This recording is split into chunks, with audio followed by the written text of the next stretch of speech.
Aujourd'hui, Tombouctou retrouve sa liberté, mais tout est parti, tout est perdu. Il n'y a aucune administration fonctionnelle. Les fonctionnaires, les 80% sont absents de Tombouctou. Et même s'ils sont présents aujourd'hui, les services sont vides, ont été vidés de leur contenu. Ils n'ont pas de chaises, ils n'ont pas de bureau, ils n'ont aucun ordinateur. Ils sont à même le sol. Le gouverneur est là il y a 2 mois. Il est à l'hôtel. Parce que ses bureaux sont là, vides, sans table, sans rien. Comment il va travailler? Comment l'administration va rendre ses services à la population? Les préfets sont là. Aucun n'occupe son bureau, puisqu'ils n'ont rien. Tous les services sont dépouillés, saccagés comme ça. La santé fonctionne à 30%. L'hôpital est plein de malades de palu. On n'a pas de spécialistes à Tombouctou. Il n'y a qu'une seule ambulance pour l'hôpital. L'hôpital n'a pas d'électricité.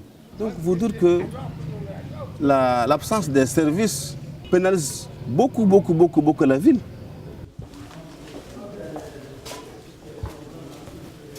Mais plutôt aujourd'hui, je parle de l'économie d'abord. Il faut une banque. Les fonctionnaires qui sont là, pour avoir leur salaire, il leur faut aller à Bamako. Deuxième priorité, il faut que l'électricité marche 24 heures sur 24. Il faut qu'il y ait un vendeur d'essence à Tombouctou. Il ne peut pas avoir un développement, il ne peut pas avoir une économie solide sans électricité.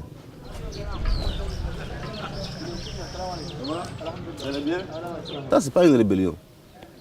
Ça, c'est une invasion étrangère des régions nord du Mali. Ce n'est pas une rébellion. C'est un problème religieux. On va discuter le Coran, on va discuter ce que le prophète a dit. Tombouctou est une vieille ville reconnue par son islam tolérant. C'est ça, il n'y a rien à nous apprendre. Donc ce n'est pas un problème religieux. C'est un problème de drogue. Chercher un territoire où ils vont faire leur loi, vendre leur drogue comme bon leur semble. Une des solutions passe d'abord par la démocratie totale. Tous les textes de la décentralisation, il faut que ce soit appliqué dans toutes les villes, dans toutes les communes du Mali. Que chaque commune se sente responsable de sa destinée.